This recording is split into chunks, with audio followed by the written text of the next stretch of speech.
kasih. Yang saya hormati Pak Iwan Sahril, Dirjen GTK Kemendikbudristek. Yang saya hormati Pak Agus Fatoni, Dirjen Bina Keuangan Daerah Kemendagri. Yang saya hormati Pak Astera Primanto Bakti, Dirjen Perimbangan Keuangan Kementerian Keuangan. Dan yang saya hormati sahabat saya Pak Suharmen, Deputi Bidang Sinka dari BKN. Bapak Ibu Sekda Provinsi, Kabupaten Kota, Kepala BKD, dan segenap hadirin yang hadir pada pagi hari ini. Terima kasih atas kedatangannya. Assalamualaikum warahmatullahi wabarakatuh. Salam sehat selalu, salam sejahtera. Om Swastiastu, Namo Buddhaya, salam kebajikan. Kita tahu bahwa pemerintah serius sekali melakukan reformasi birokrasi, pengembangan SDM, dan karena itu salah satu pilar utama pengembangan SDM yakni tenaga pengajar, guru, tentu saja menjadi perhatian kita bersama. Dan pada kesempatan ini kawan-kawan akan memberikan sosialisasi Permenpan 20 2022 terkait dengan rencana rekrutmen khususnya tenaga pengajar guru yang barangkali akan ada perubahan yang cukup signifikan dari apa yang pernah kita lakukan sebelumnya. Saya izin minjem slide-nya Pak Aba sedikit sebelum nanti dilanjutkan detailnya oleh Pak Aba. Pertama, saya ingin sampaikan sekali lagi kepada teman-teman postur dari ASN kita. Jadi memang kalau kita bicara data per 31 Desember 2021 misalnya, 38% ASN kita ini melakukan pekerjaan-pekerjaan pelaksana yang relatif rutin, repetitif ya. Dan ini tentu saja akan berpotensi untuk kalau kita bicara digitalisasi SPBE, pekerjaan-pekerjaan ini mungkin akan terjadi shifting ke depannya. Nah, ini perhatian kita yang pertama. Yang kedua, kalau kita bicara guru sendiri ya lebih dari 1,3 juta out of 4 juta ASN kita itu adalah guru ya, baik PNS maupun sekarang sudah mungkin sekitar 33 ribuan itu P3K. Tentu nanti juga bicara tenaga kesehatan yang porsinya juga signifikan. Jadi ini memang menjadi concern kita karena sebagian besar ASN kita itu adalah guru dan kemudian tadi ada tenaga pelaksana. Bapak Ibu yang saya hormati, guru sendiri kita masih kekurangan. Jadi menurut kebutuhan yang dihitung oleh teman-teman di Kemdagri, itu tahun lalu saja kita butuh kebutuhan guru sekitar 1 juta lebih gitu. Sementara formasi yang ditetapkan hanya 600-an ribu. Jadi jumlah formasi guru itu masih jauh di bawah kebutuhan nasional. Nah, kebutuhan nasional ini tentu beragam antar satu provinsi, kabupaten, kota. Ya, kita tentu percaya Kemdikbudristek memiliki kemampuan untuk memetakan kebutuhan itu secara nasional. Mekanisme rekrutmen yang kita lakukan tahun sebelumnya itu diawali oleh pengusulan kebutuhan oleh masing-masing kementerian, lembaga, dan daerah. Nah, khusus guru tentu diusulkan oleh Pemda. Kemudian disetujui penetapannya oleh Kemenpan RB berdasarkan anggaran yang tentu kami konsultasikan kepada Kementerian Keuangan. Nah, proses seleksi yang kita lakukan dengan cara yang sudah dibantu oleh komputer selama ini, ternyata memiliki beberapa ruang yang bisa kita perbaiki. Jadi misalnya tadi walaupun kita sudah menetapkan standar passing grade yang berbeda misalnya, tetapi ternyata kebutuhan itu tetap belum bisa dipenuhi.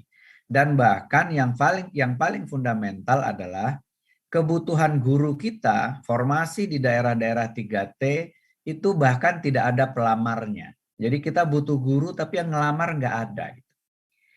Nah, kemudian kita masih punya PR juga menyelesaikan permasalahan-permasalahan terkait dengan tenaga honorer yang saat ini mungkin gaji yang mereka terima itu jauh dari standar yang kita harapkan. Dan walaupun sudah diberikan kesempatan dengan menurunkan passing grade misalnya, tetapi khawatirnya passing grade diturunkan yang lulus juga bukan tenaga honorer atau bukan tenaga-tenaga yang selama ini sudah bekerja di sana. Dan bahkan menurunkan passing grade dari waktu ke waktu, ini tentu saja bisa menurunkan kualitas guru kita secara nasional dari waktu ke waktu. Jadi kalau kita lihat pekerjaan rumah kita tentang tenaga honorer ini, itu sudah berlarut-larut sejak tahun 2005. Bahkan sudah pernah diangkat lebih dari 860.000 tenaga honorer tanpa tes waktu itu untuk menjadi PNS. Tetapi sisa yang 60 ribuan yang tidak memenuhi kriteria, ternyata begitu didata jumlahnya membengkak menjadi 600-an ribu. Dan inilah yang dari tahun ke tahun diberikan terus afirmasi, diberikan terus kesempatan untuk melakukan ujian dalam rangka penerimaan CPNS maupun P3K. Dan tahun ini perkiraan kita, tenaga honorer kita masih sisa sekitar 410.000 yang THK 2. Namun dugaannya di luar THK 2 ini banyak yang tidak terdata begitu. Karena diangkat sendiri-sendiri oleh Pemda. Walaupun sudah dilarang sejak tahun 2005 itu ya untuk mengangkat pegawai-pegawai yang non ASN atau non PNS. Jadi sebetulnya PR ini masih ada begitu. Nah, memberikan afirmasi-afirmasi setiap tahun terhadap tenaga honorer ternyata belum menyelesaikan masalah kita juga. Karena itu kita lihat ya statistik kita tahun lalu, kita belajar dari tahun lalu, dari kebutuhan 1,2 juta formasi yang disiapkan untuk PPK itu 500-an ribu, kemudian yang lulus dengan yang belum lulus itu ternyata banyakan yang belum lulusnya. Nah, teman-teman sekalian, kalau kita summary-kan kompleksitas pengadaan ASN kita, ada banyak hal yang perlu kita pertimbangkan secara holistik. Kita nggak bisa hanya bicara kualitas saja, kita nggak hanya bicara jumlah saja, kita juga perlu mempertimbangkan sebaran guru yang dibutuhkan di daerah-daerah tertinggal. Dan kita perlu juga mengconsider segera menyelesaikan masalah honorer karena deadline dari PP 49 itu memberikan waktu sampai dengan November 2023 penyelesaian tenaga honorer. Jadi Permenpan 20 2022 ini terkait dengan rekrutmen PPPK JF guru ini mempertimbangkan bagaimana kita bisa memenuhi jumlah guru dengan kualitas yang lebih baik, dengan sebaran yang lebih baik, dan dengan memberikan kesempatan yang lebih baik kepada tenaga honorer yang sudah bekerja lebih dari 3 tahun di sekolahnya. Ya, karena itu perlu ada breakthrough yang kita lakukan. Dan breakthrough yang kita lakukan ini antara lain kita tuangkan dalam kebijakan umum. Awalnya kebijakan umum pengadaan ASN 2022 yang sudah disampaikan melalui surat edaran Menpan RB. Pertama, kita nggak tahu sebetulnya jumlah pasti kebutuhan ASN ini ke depan seperti apa. Karena digitalisasi, SPBE, dan lain-lain, dan tenaga pelaksana kita yang jumlahnya porsinya 38% tadi. Karena itu 2022 ini kita fokus dulu merekrut PPPK, sambil kita data ulang kebutuhan PNS kita akan seperti apa ke depannya. Dan PPPK pun fokus kita yang utama adalah pelayanan dasar, yakni guru dan tenaga kesehatan. Jadi memang arah kebijakan umum pengadaan ASN kita 2022 ini kita persempit dulu, kita fokus PPPK karena PNS kita sedang kita kaji betul kebutuhan ke depannya seperti apa. Jangan sampai kita rekrut berlebihan pada saat digitalisasi SPBE diterapkan, kemudian kita kelebihan orang dan kemudian kita terpaksa harus melakukan PHK. Tentu itu tidak ingin kita harapkan begitu.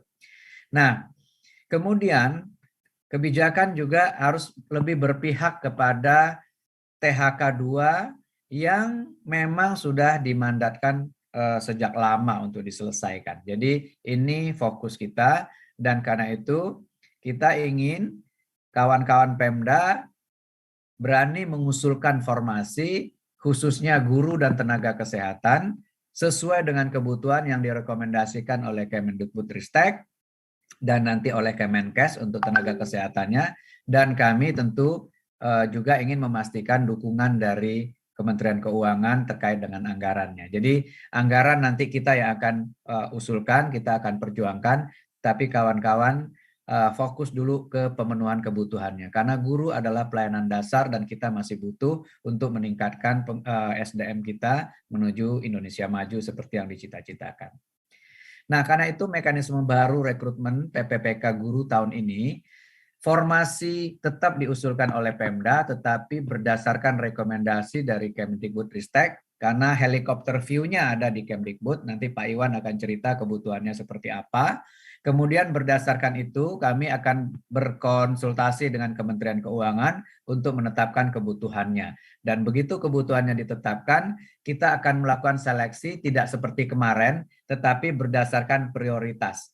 Dan prioritas pertama tentu saja yang sudah lulus ambang batas tahun lalu, tetapi kalah bersaing ya untuk mendapatkan formasi. Tahun ini akan kita berikan kesempatan pertama untuk mendapatkan formasi. Kemudian berikutnya adalah THK 2, akan kita berikan juga kesempatan untuk mendapatkan prioritas terlebih dahulu.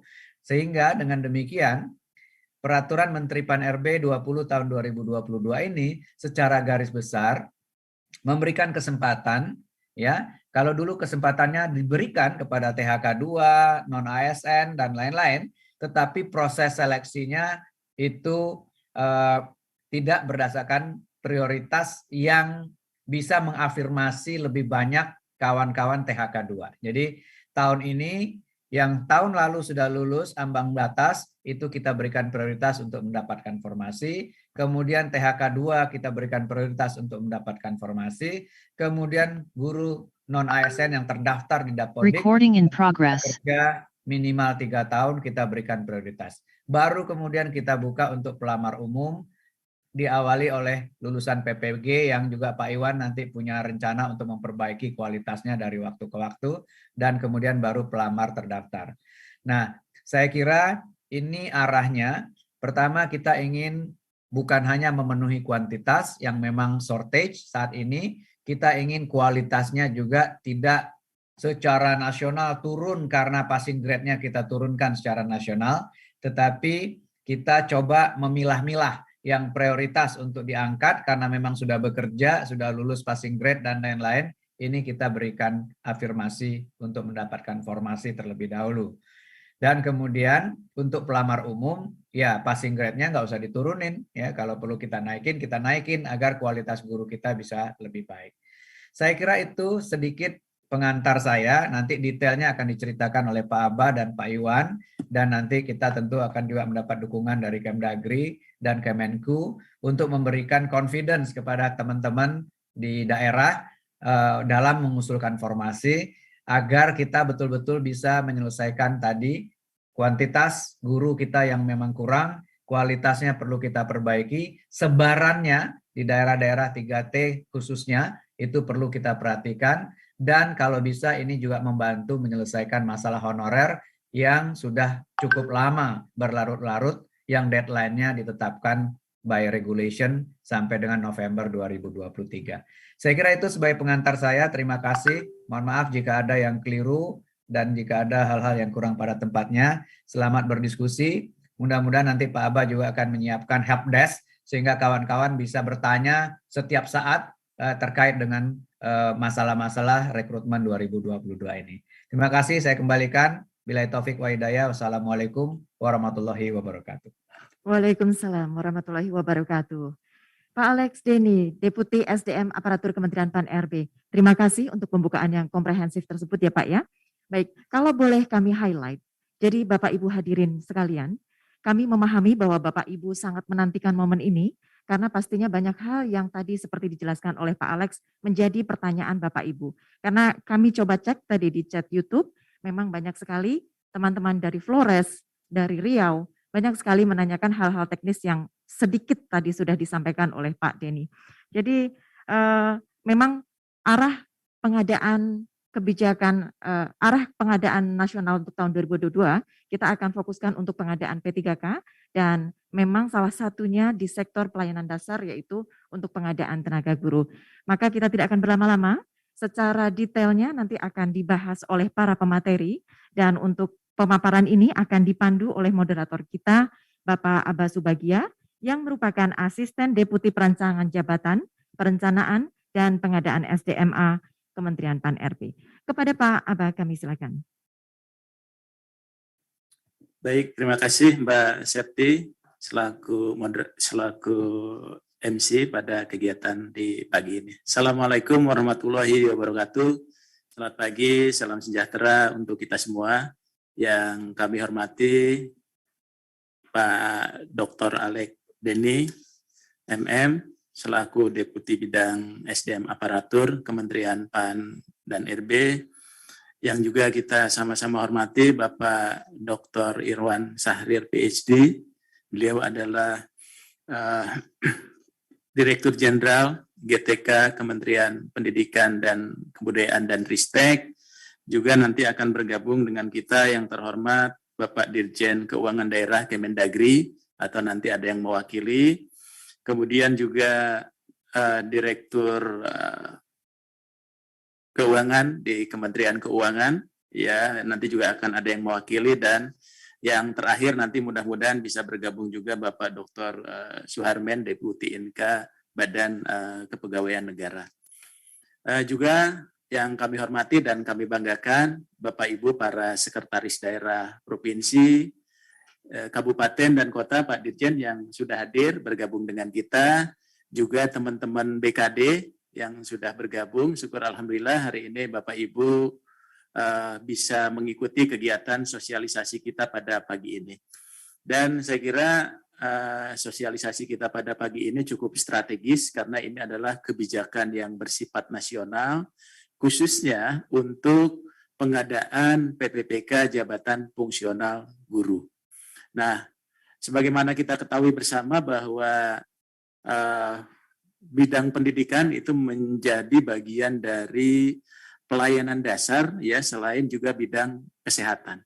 Dan dengan adanya Permenpan 20 2022 ini, mudah-mudahan menjadi salah satu regulasi yang bisa menjadi jalan keluar untuk pemenuhan guru, ya, khususnya guru-guru di pemerintah daerah, di lingkungan pemerintah daerah, dan juga di daerah-daerah 3T. Dan ini juga saya kira sangat penting kehadiran Bapak Ibu sekalian untuk bisa menjadikan hal ini bagian penting untuk pemenuhan guru di Bapak Ibu sekalian.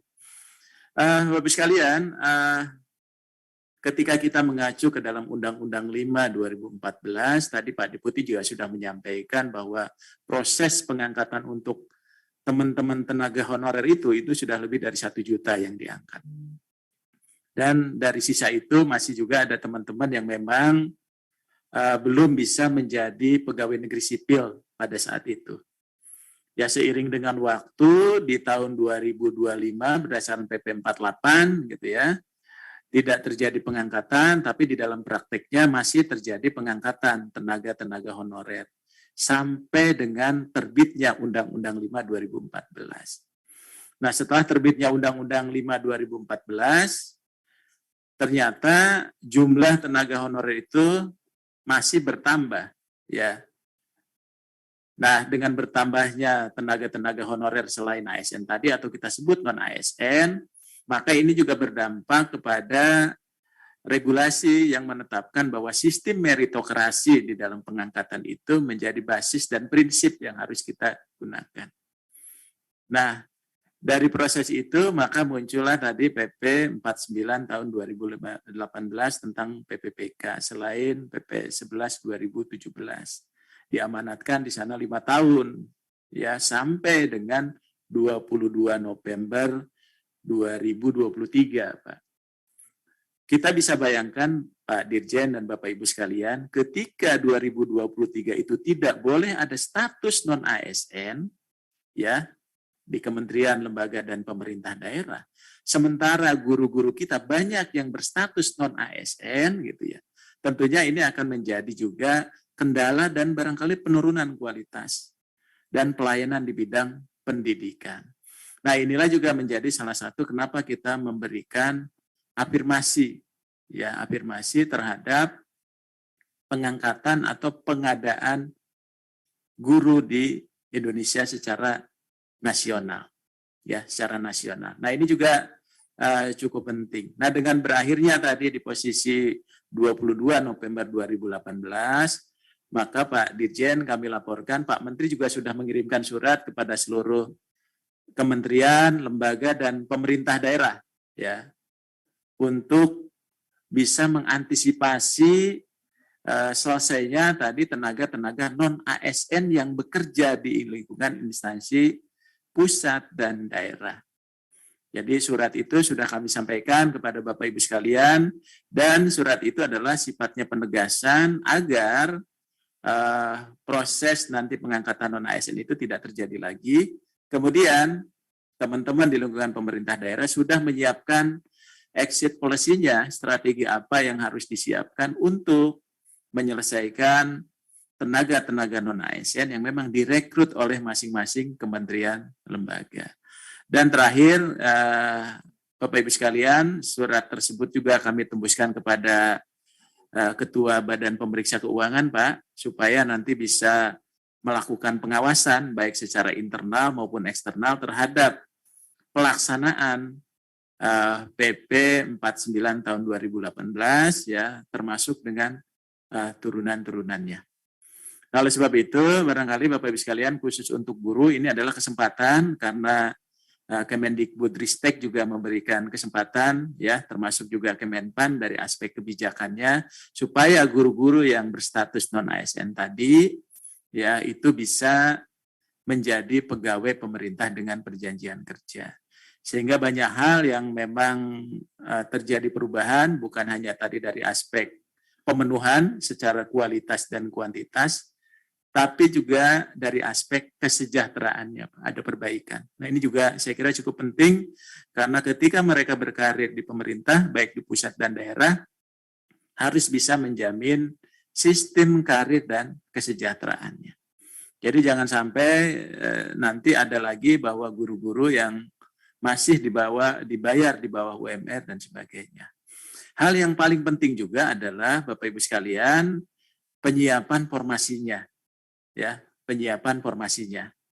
Nah, kami mengharapkan dalam pertemuan ini nanti Pak Dirjen juga akan menyampaikan secara detail bagaimana kesiapan dari kementerian, dari pemerintah daerah, baik provinsi maupun kabupaten kota untuk usulan formasinya. Nanti kita akan buka setelah sosialisasi ini, sehingga diharapkan para PPK daerah bisa mengusulkan formasi secara optimal sesuai data yang sudah diusulkan oleh Kementerian Pendidikan, Kebudayaan, dan Ristek. Jadi Kemendikbud itu menurut saya ini membantu Bapak Ibu sekalian, para PPK di daerah gitu untuk bisa memenuhi guru melalui jalur Permenpan 20/2022. Dan nanti secara detail Pak Dirjen akan menyampaikan poin-poin dan kebijakan bagaimana nanti pemenuhan guru di seluruh Indonesia di provinsi, kabupaten, kota itu sesuai dengan kebijakan yang akan kita lakukan di tahun 2022 ini. Dan Bapak Ibu sekalian, dari Kemendikbudristek juga sudah menyiapkan helpdesk untuk konsultasi dan sebagainya. Apabila Bapak Ibu memerlukan, nanti kami akan tayangkan kepada Bapak Ibu sekalian. Nah, oleh sebab itu, hari ini sudah hadir juga dari Kementerian Dalam Negeri dan dari Kementerian Keuangan, karena juga ini cukup penting Nanti dari Kementerian Keuangan akan hadir Direktur Jenderal Perimbangan Keuangan atau nanti yang mewakili apabila beliau berhalangan juga untuk menyampaikan dari aspek keuangan.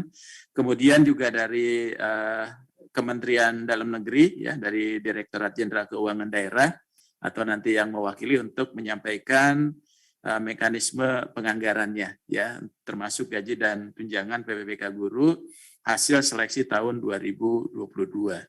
Untuk kesempatan pertama yang terhormat, kami persilahkan kepada Pak Dr. Irwan Syahrial, PhD, Direktur Jenderal Guru dan Tenaga Kependidikan Kemendikbudristek, untuk menyampaikan arahan sekaligus paparan, ya, sebagai informasi yang cukup penting bagi Bapak Ibu sekalian.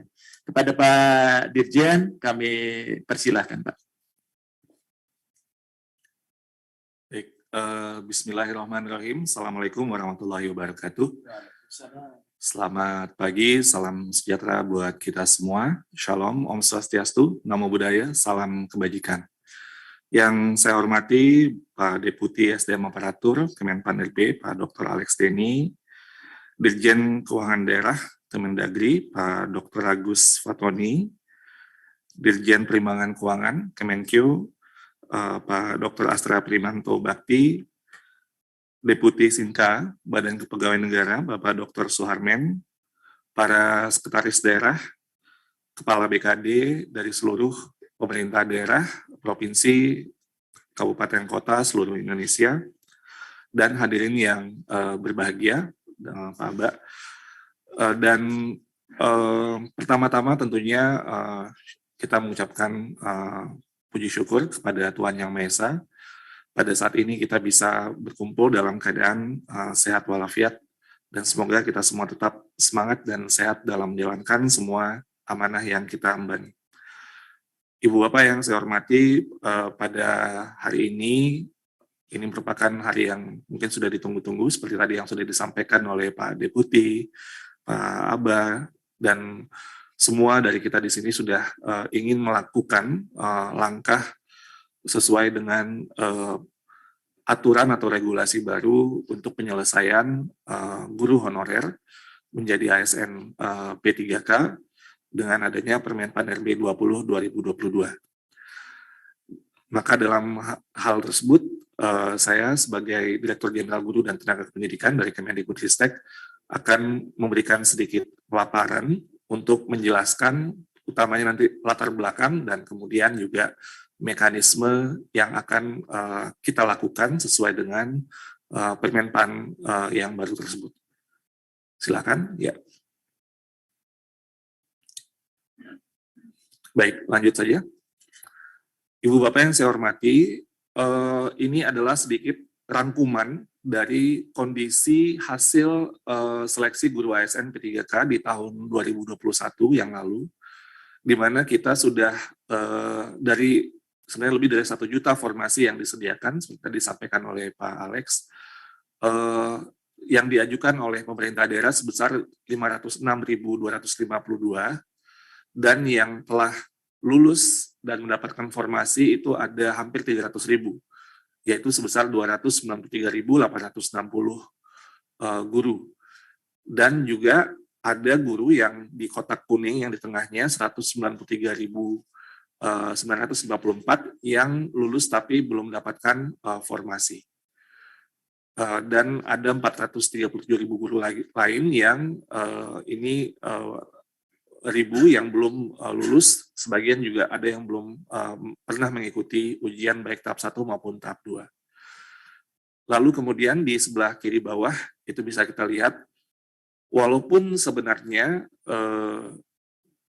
ada guru yang lulus tapi tidak mendapatkan passing grade, lulus passing grade tapi tidak mendapatkan formasi, tapi masih ada formasi tersisa yaitu 212.392.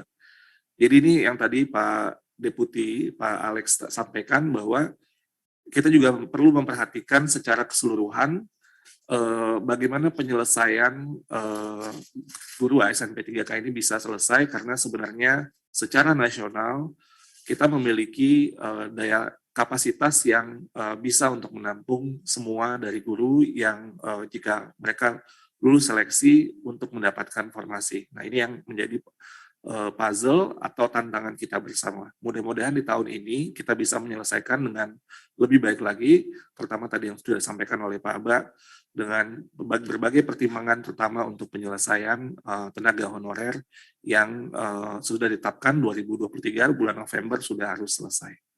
Lanjut. Nah, Ibu Bapak yang saya hormati, kami sering di Kemendikbudristek itu menerima pertanyaan-pertanyaan terkait dengan bagaimana formasi yang sudah diajukan 2021, apakah itu hangus gitu ya, apakah itu hilang.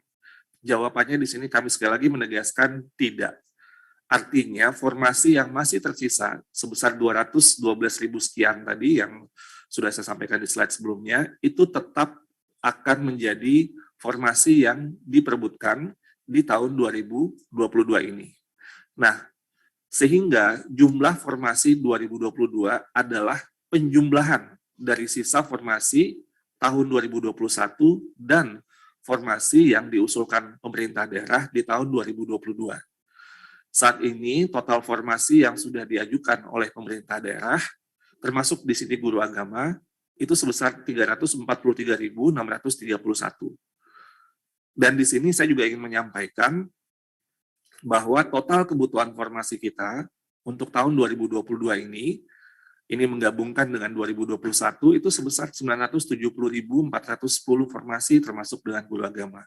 Artinya formasi yang baru diajukan sejauh ini hanya sekitar 35%, Ibu Bapak, dari total kebutuhan formasi.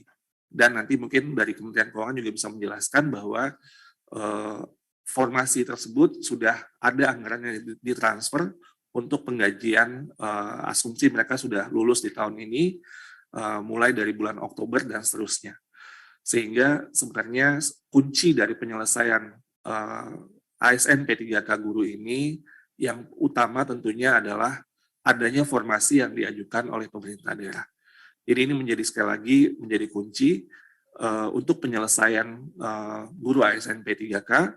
Dan kita bisa melihat bahwa masih ada 65% lagi formasi yang perlu untuk diajukan supaya kita bisa memenuhi kebutuhan guru di seluruh Indonesia dan juga sehingga anak-anak murid kita juga bisa mendapatkan layanan yang bagian dari layanan dasar secara baik. Jadi ini sebenarnya bukan saja pemenuhan secara kepegawaian, tapi juga layanan yang kita berikan terutama untuk mendukung pendidikan yang bisa dijangkau oleh semua lapisan masyarakat dan anak-anak kita, sehingga ke depannya SDM kita bisa berkembang dengan lebih baik.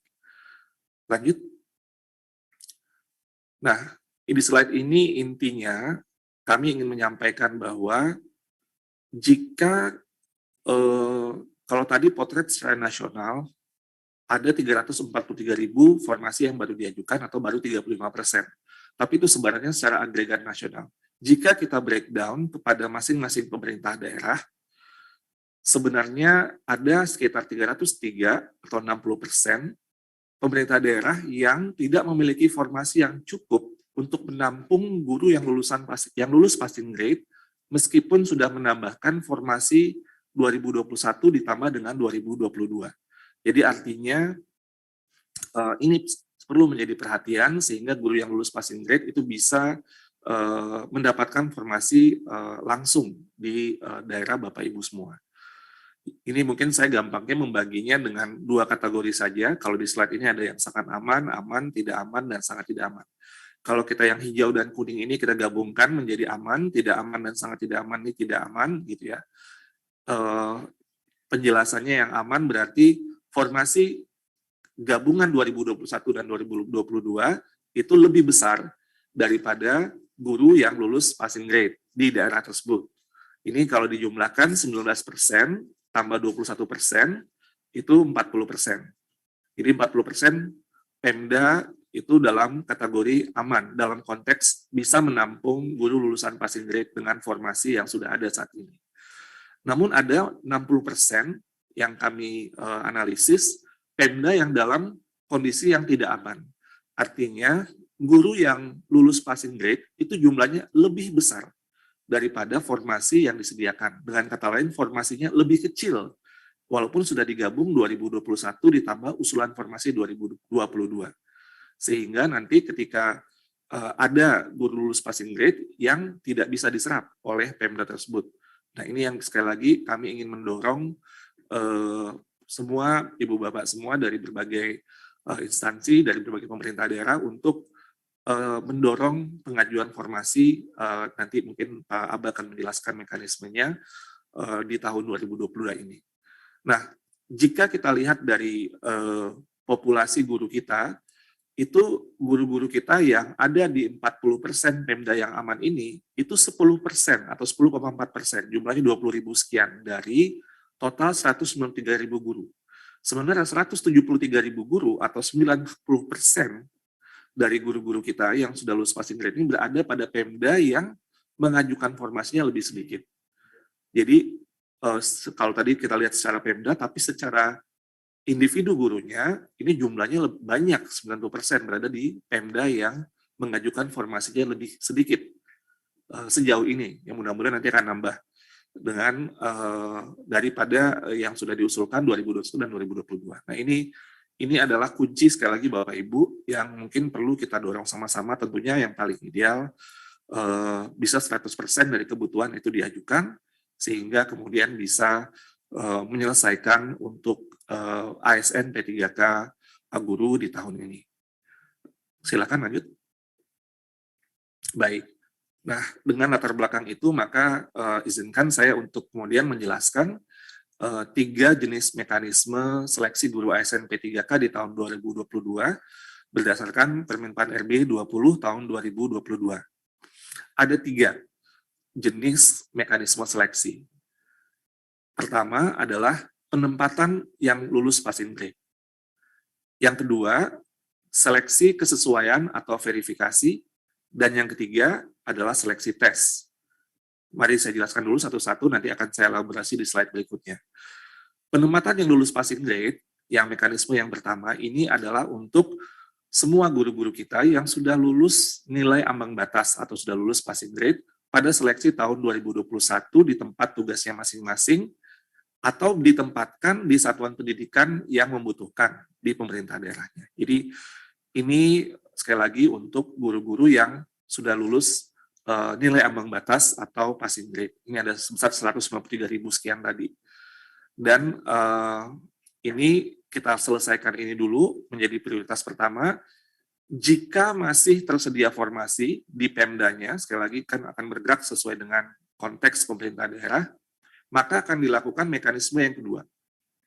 Mekanisme yang kedua, ini adalah seleksi kesesuaian atau verifikasi yang dilakukan dengan mempertimbangkan berbagai hal, termasuk dalam hal ini untuk dimensi kompetensi profesional, pedagogik, sosial, dan kepribadian, dan yang akan menjadi fokus pada seleksi mekanisme kedua ini adalah PHK 2, jadi ini yang tadi sudah disampaikan juga oleh Pak Deputi, Pak Alex, dan juga guru honorer yang terdaftar di Dapodik selama 3 tahun minimal, jadi artinya masa kerja sudah minimal 3 tahun. Jika masih tersedia formasi, maka dilakukan seleksi yang ketiga, yaitu seleksi tes, yaitu dengan mempertimbangkan dimensi kompetensi teknis, kompetensi manajerial, dan sosial kultural, dan ini akan diikuti oleh guru honorer negeri yang terdaftar di Dapodik kurang dari 3 tahun, lulusan PPG, dan guru honorer swasta yang terdaftar di Dapodik. Sekali lagi Bapak Ibu, ini kata kuncinya ini adalah yang panah sebenarnya, jika masih tersedia formasi. Jadi untuk bisa, ini nggak otomatis masing-masing Pemda akan melakukan, karena kalau tidak ada formasi berarti 1 sudah selesai, 2 tidak bisa dilakukan. Tapi kalau masih tersedia formasi di 1, maka dilakukan mekanisme kedua. Jika masih ada formasi di 2 masih tersisa di pemerintah daerah tersebut, maka kita lakukan yang ketiga. Jadi itu tanda panah yang di bawah itu menjadi kunci dari jalannya mekanisme terutama yang kedua dan ketiga. Kalau yang ke-1 kita akan langsung lakukan, tapi yang kedua dan ketiga itu memang sangat berdasarkan kepada ketersediaan formasi dan harapan kita formasi ini akan terus dimaksimalkan oleh masing-masing pemerintah daerah. Lanjut, saya akan elaborasi satu-satu. Nah, untuk mekanisme yang pertama, mekanisme penempatan guru lulus passing grade tahun 2021, ada 163.000 lebih guru yang telah memenuhi nilai ambang batas dan ditempatkan di satuan pendidikan berdasarkan kebutuhan dan kuota yang tersedia di daerah, dan ini kami juga sering mendapat pertanyaan tanpa mengikuti ujian kembali gitu ya Bapak Ibu. Jadi tapi harus daftar. Jadi ada beberapa pertanyaan kenapa kami harus daftar, karena kita harus verifikasi juga apakah Bapak Ibu pertama masih berminat, terus yang kedua juga mungkin mohon maaf ada yang mungkin sudah meninggal dunia dan sebagainya. Jadi kita perlu memastikan bahwa proses pendaftaran ini dilakukan tapi tidak mengikuti ujian kembali. Jadi tidak ada tes untuk itu, tapi proses pendaftaran harus dilakukan. Poin yang kedua di sini adalah individu yang ditempatkan di tempat tugas masing-masing sepanjang kebutuhan tersedia. Apabila tidak terdapat kebutuhan di tempat tugasnya, maka akan ditempatkan pada satuan pendidikan yang membutuhkan. Apa artinya nih Bapak Ibu? Kita semaksimal mungkin berdasarkan tentunya formasi yang tersedia dan kebutuhan dari masing-masing satuan pendidikan atau sekolah di mana Bapak Ibu berada, kita ingin Bapak Ibu tidak keluar dari tempat tugasnya. Namun, jika tidak terdapat kebutuhan di tempat tugasnya, maka kita akan tempatkan di satuan pendidikan yang membutuhkan di pemerintah daerahnya. Jadi ini gampangnya, misalnya itu ada sekolah, saya lupa tuh ada yang jumlah gurunya saya lupa ya, mungkin guru olahraga kalau saya nggak salah itu kayak 10 orang gitu ya, kayak nggak mungkin satu sekolahnya SMP guru olahraga sebanyak itu. Jadi artinya kebutuhannya tidak akan langsung bisa di sekolah itu, tapi kita akan lakukan analisis untuk tetap mendapatkan ditempatkan di satuan pendidikan yang membutuhkan. Bagaimana cara melakukannya? Prioritasasi adalah nomor 3. Prioritas penempatan dilakukan berdasarkan urutan kategori pelamar. Yang kita utamakan, seperti tadi yang sudah disampaikan Pak Deputi, adalah THK 2. Jadi THK 2 dulu kita selesaikan, yang lulus passing grade, yang THK 2, baru kemudian guru honorer negeri, baru kemudian lulusan PPG, baru kemudian honorer swasta. Nah, lalu kemudian juga pada masing-masing kategori, poin yang keempat, juga kita lakukan juga. Jadi misalnya THK 2 atau honorer negeri dan sebagainya, kita lakukan siapa yang mendapat prioritas yang lebih awal. Pertama, kita lakukan berdasarkan nilai yang diperoleh pada hasil seleksi 2021. Kan ada kompetensi teknis, manajerial sosiokultural, wawancara, dan juga ada dengan usia. Nah, di sini kita juga bisa melihat, pertama kita lihat dulu kompetensi teknisnya. Siapa nilainya yang lebih tinggi, itu yang akan lebih diprioritaskan. Baru kemudian manajerial sosiokultural, filter kedua, filter ketiga nilai wawancara, dan filter keempat berdasarkan usia. Jadi ini akan kita lakukan proses mekanisme penempatan lulus passing grade. 4 poin ini menjadi poin yang utama.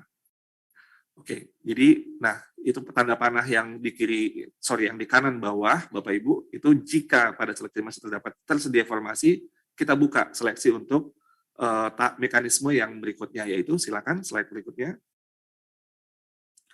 Mekanisme yang kedua, seleksi kesesuaian atau verifikasi bagi pelamar THK 2 dan guru honorer sekolah negeri minimal 3 tahun bekerja dan terdaftar di Dapodik. Di sini, pertama, kita lakukan bagi guru yang lulus passing grade, jika masih tersedia formasi, lalu seleksi di sini adalah pertama kita lihat apakah kualifikasinya linear apa tidak. Jadi ini perlu kita pertimbangkan kualifikasi yang diampu oleh guru tersebut. Misalnya kualifikasi akademik atau diploma 4 dan juga memiliki sertifikasi pendidik, kita lihat linear apa tidak dengan mata pelajaran yang dilamar. Lalu kita juga mempertimbangkan dimensi untuk kompetensi yang dimiliki oleh gurunya secara baik itu profesional, pedagogik maupun sosial kepribadian, dan juga verifikasi kinerjanya. Apakah mereka indikatornya misalkan memberikan orientasi pelayanan, komitmen, inisiatif kerja, dan kerjasama. Dan yang terpenting di sini, yang ini yang paling penting yang perlu ditekankan adalah background check atau pemeriksaan latar belakang. Kita harus melakukan verifikasi bahwa untuk menjadi guru jangan sampai terlibat hal-hal yang tentunya tidak mencerminkan sebagai profesi guru, misalnya melakukan perundungan, kekerasan seksual, penyalahgunaan narkotika dan sebagainya, dan juga intoleransi. Jadi ini akan kita lakukan mekanisme untuk verifikasi hal-hal tersebut. Dan yang terakhir adalah seleksi wawancara untuk mempertimbangkan aspek integritas dan moralitas. Jadi ini nanti mekanismenya akan kita buat dengan cara yang lebih memudahkan, karena seperti yang tadi disampaikan oleh Pak Deputi, kita perlu untuk mempertimbangkan banyak hal dalam memastikan layanan kepada murid-murid kita itu tetap dapat berlangsung dengan baik dan lancar, dan juga bagaimana kita menyelesaikan permasalahan secara big picture. Untuk kedepannya kita akan melakukan pengetatan dari segi mekanisme atau seleksi yang kita lakukan untuk guru-guru kita. Nah, kembali lagi di sini tanda panah yang paling kanan bawah itu, jika pada seleksi ini masih tersedia formasi, kita akan buka seleksi selanjutnya, yaitu silakan. Yang ketiga adalah mekanisme seleksi tes bagi pelamar umum. Nah, seleksi ini dilaksanakan jika masih ada kuota formasi P3K guru sesuai dengan setelah seleksi kesesuaian atau verifikasi tadi yang kedua tadi kita lakukan. Seleksi ini menggunakan sistem computer assisted test atau tes yang berbasis komputer yang dilakukan dengan sistem ujian nasional berbasis komputer.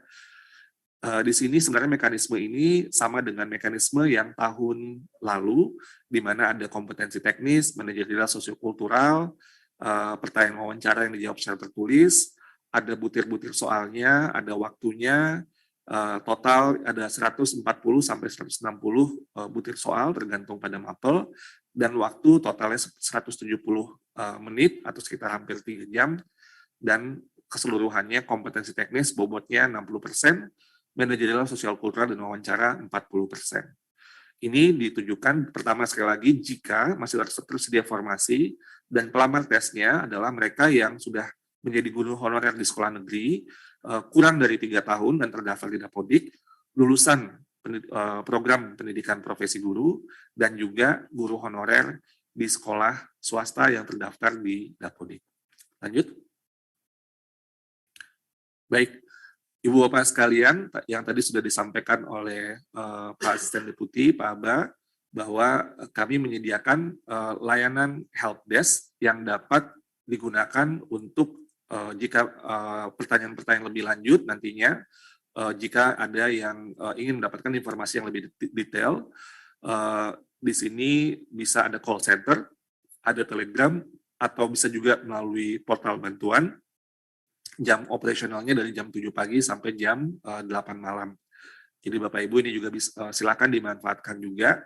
Namun juga kami juga menyampaikan, tadi sudah disampaikan oleh Pak Aba, akan ada rapat koordinasi lanjutan yang mungkin lebih teknis, yang nanti akan lebih banyak kita bahas untuk diskusi lebih mendalam tentang bagaimana melakukan mekanisme-mekanisme tadi sesuai dengan konteks Pemda yang ada di Bapak Ibu masing-masing.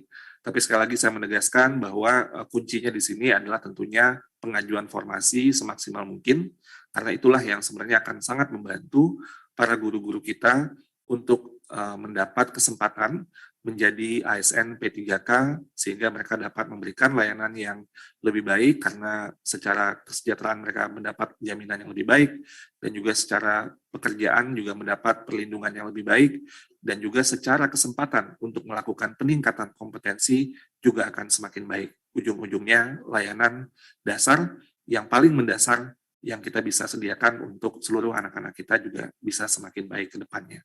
Demikian yang dapat saya sampaikan. Terima kasih. Mohon maaf atas salah-salah kata. Wabillahi taufik wal hidayah. Wassalamualaikum warahmatullahi wabarakatuh. Saya kembalikan kepada Pak. Waalaikumsalam. Terima kasih Pak Dirjen. Tadi sudah banyak memaparkan kaitan dengan mekanisme ya, sampai dengan hal-hal yang cukup teknis. Jadi barangkali Bapak Ibu sekalian, tadi ada hal yang paling penting di sini adalah bagaimana ditanyakan kembali. Kami persilakan kepada Bapak Ibu di BKD untuk menghubungi hotline Panselnas yang kemudian nanti bisa ditayangkan di akhir. Seperti terlihat, Bapak Ibu di BKD dapat menghubungi nomor maupun kontak center yang tersedia apabila masih ada hal-hal teknis yang ingin diperjelas terkait sosialisasi kita hari ini. Demikian kami segenap panitia yang bertugas undur diri dan mengucapkan terima kasih serta mohon maaf atas kesalahan yang terjadi hari ini. Baik, terima kasih. Wassalamualaikum warahmatullahi wabarakatuh.